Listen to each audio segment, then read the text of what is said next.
रहेगा।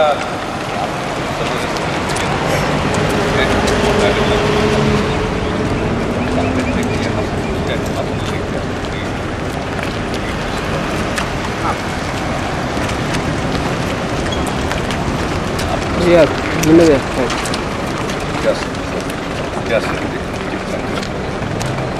आया हुआ बड़ी आदाब।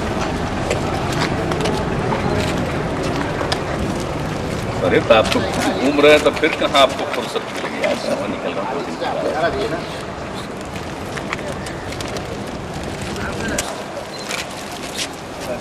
ठीक इधर हो जाएगा। सर, तीसरा चरण की जो यात्रा शुरू हो रही है, संजीव कितना उत्साह है और किस तरह से वहाँ पे लोगों को आप अपनी बातों से? नहीं, हमारी यात्रा तो चलती ही रहेगी और अभी जो प्रस्तावित है वो तो 28 जून तक चलती रहेगी, अलग अलग चरणों में।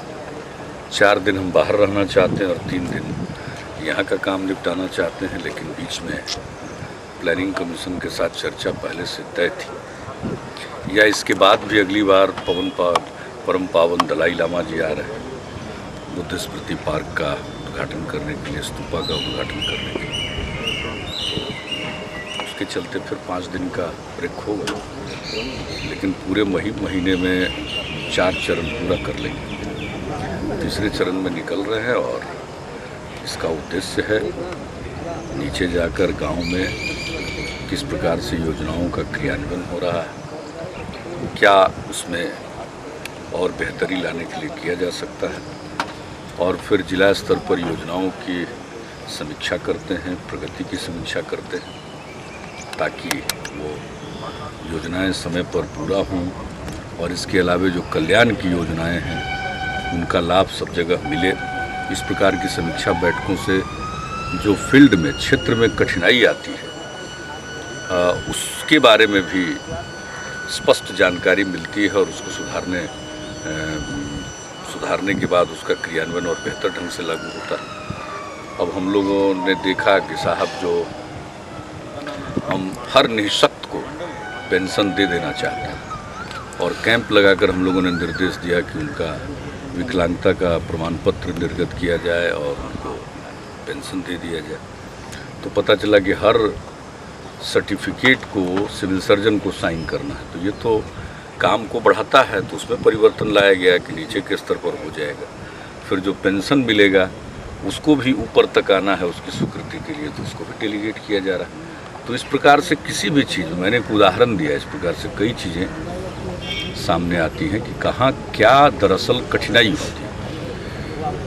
क्योंकि ऊपर के स्तर पर, मैक्रो लेवल पर देखने से बहुत सारी बातें जो नीचे लोग कठिनाई महसूस करते हैं, क्रियान्वयन में लगे हुए लोग, तो हमारा मकसद तो है योजनाओं को क्रियान्वित करके उसका लाभ आम जन तक पहुंचा देना। तो हम लोग पहुंचाना चाहते हैं, पहुंचता क्यों नहीं? एक तो हो सकता है कोताही हो, तो ये घूमने से पता चलता है कोई कोताही करे तो कार्रवाई करेंगे। और दूसरी जानकारी मिलती है कि कहीं कहीं इम्प्लीमेंटेशन में कुछ बाधाएं हैं जिसमें विलंब पैदा करती, देरी होती है, तो उसको दूर कर दिया जाता है। तो इसका बहुत लाभ मिलता है। हमने विकास यात्रा से भी बहुत कुछ जाना, समझा और उसके चलते आज देख रहे हैं ये जो भ्रष्टाचार पर अंकुश लगाने के लिए विशेष न्यायालय विधेयक बना। तो कई ऐसी चीज़ें, उदाहरण के तौर पर, सिर्फ एक नहीं अनेक काम। उसी तरह से इस विश्वास यात्रा में एक उदाहरण के तौर पर आपको हमने देखा कि क्रियान्वयन में अगर कोई ग्राउंड लेवल पर, नीचे के लेवल पर कोई बाधा आती है उसको भी दूर किया जाता है और लोगों से संपर्क होता है, लोगों के मनोभाव को भी जानने और समझने का मौका मिलता है। और फिर 4.5 साल में हम लोगों की सरकार ने उस जिले के लिए क्या क्या किया उसका लेखा जोखा भी लोगों के सामने प्रस्तुत कर देते हैं, क्योंकि लोगों ने चुना है काम करने के लिए और हम लोग काम कर रहे हैं और काम का लेखा जोखा भी रख रहे हैं और काम और बेहतर ढंग से कैसे हो उसको देखते हैं। तो ये है, और सरकार के काम काज में और बेहतरी लाने के लिए, उसका लाभ और लोगों को मिले, जितनी और तेज़ी से योजनाओं का क्रियान्वयन हो, अमल हो, ये उद्देश्य है। और लोगों ने जो विश्वास प्रकट किया, यह भी देखने का मौका मिलता है कि उस विश्वास के लायक हम लोग काम करने में कितना दूर तक कामयाब हो सकते हैं। तो चलता रहेगा जब तक कि ये दौर पूरा नहीं हो जाता है, फिर उसके बाद आपसे चर्चा सर एक करेंगे। बात और है, ये बुद्ध स्मृति पार्क जो है किस तरह से विदेशी धर्मावलंबियों बौद्ध धर्मावलंबियों को देखिए, ये तो 26 तारीख को परम पावन दलाई लामा जी यहाँ पधारेंगे और 27 तारीख को उसका विधिवत उद्घाटन करेंगे, लोकार्पण करेंगे। ये भगवान बुद्ध के महापरिनिर्वाण के 2550वें साल की स्मृति में इसको बनाने का निर्णय हुआ और अब बनकर लगभग तैयार हो गया है। इसमें स्तूप का निर्माण किया जा रहा है, स्मृति स्तूप का। उसमें 5 जगहों से अवशेष प्राप्त होने की सूचना है। एक जगह का अवशेष आ भी चुका है।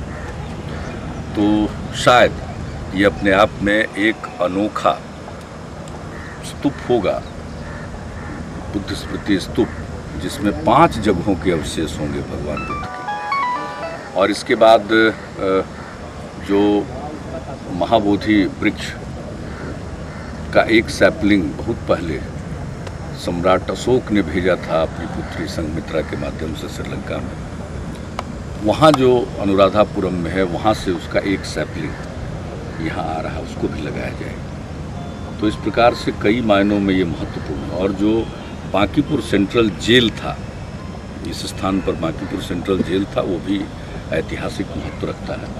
इसलिए जेल के कुछ अवशेष को भी सुरक्षित रखा जाएगा। एक वॉच टावर और वॉच टावर के 2 तरफ कुछ दीवार का हिस्सा, उसको सुरक्षित रखा जाएगा ताकि आगे आने वाली पीढ़ी को ये जानकारी भी मिल सके कि आज़ादी की लड़ाई में अनेक लोग गए, इसमें रहे।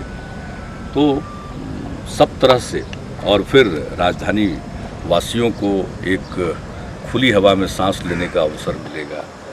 दुनिया भर के पर्यटक जो बौद्ध धर्म में दिलचस्पी उनकी है या भगवान बुद्ध में दिलचस्पी है, वो तो आएंगे। और धर्म से भी अलग एक इसका सांस्कृतिक महत्व है और वो हमारी विरासत है। भगवान बुद्ध ने जो बिहार में जो कुछ भी किया, विचरण किया, नाम ही पड़ा बिहार से बिहार हुआ, तो वो हमारा इतिहास है। तो हमारी नई पीढ़ी के लोग अपने इतिहास से भी सब दिन के लिए रूबरू होते रहेंगे और उसका एक सांस्कृतिक महत्व है, ऐतिहासिक महत्व है। आएंगे भी लोग। और मेरी तो अपनी समझ है कि दुनिया भर में इसकी चर्चा होगी, इस उद्यान की और इस स्तूप की। और उस दिन हम विशेष तौर पर आग्रह भी करेंगे परम पूज्य दलाई लामा जी से कि उस स्तूप का भी नामकरण करें। ये तो पूरा पार्क, उसके एक हिस्से में भगवान बुद्ध से रिलेटेड है, दूसरी तरफ ग्रीन बेल्ट है, तो सब लोग उसका विचरण करेंगे, उसका लाभ उठाएंगे। तो उस स्तूप का भी नामकरण उसी दिन हम अनुरोध करेंगे कि आप भी नामकरण इसका कर दें, ताकि सदैव के लिए स्तूप का भी एक नाम होता है। सर एक बात और है, राज्यसभा चुनाव होने वाला है। चलिए ना राज्यसभा। ललन सिंह सर मोर्चा खोले हैं आपके खिलाफ, वो